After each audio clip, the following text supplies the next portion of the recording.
नमस्कार, मी मनीषा जयप्रकाश। आपण पाहत आहात लोकसंदेश न्यूज। पाहूया आजच्या सविस्तर घडामोडी। डोंबिवलीतील महापालिकेच्या शास्त्रीनगर रुग्णालयात प्रसूतीसाठी सुवर्णा सरोदे या महिलेला दाखल करण्यात आलं होतं। या महिलेचा दुर्दैवी मृत्यू झाला।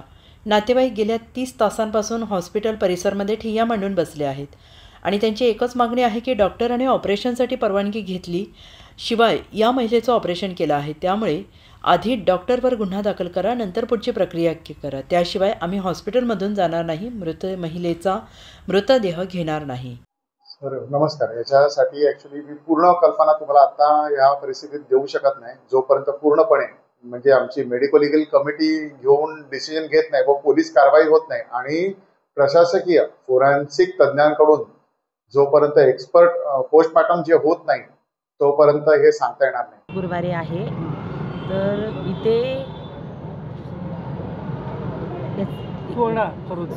सुवर्णा सरोदे ही इथे ऑपरेशनसाठी आली होती। तिचं सीझर होतं, तर सीझरच्या टायमाला त्याच्याकडनं सही घेतली आणि सीझरमध्ये त्यांची काही तर चुकी झाली तर त्या डॉक्टरांनी मेन त्यांच्या घरच्यांना न विचारात घेता त्यांचं ऑपरेशन केलं। तर आमचं म्हणणं आहे तिचा मृत्यू झाला, त्या ह्याच्यामध्ये तिचा मृत्यू झाला। आमचं एवढंच म्हणणं आहे की विदाऊट परमिशनचं त्यांनी ऑपरेशन केलं, याच गोष्टीवर त्या डॉक्टरांवर गुन्हा दाखल व्हावा, आमचं एवढंच म्हणणं आहे।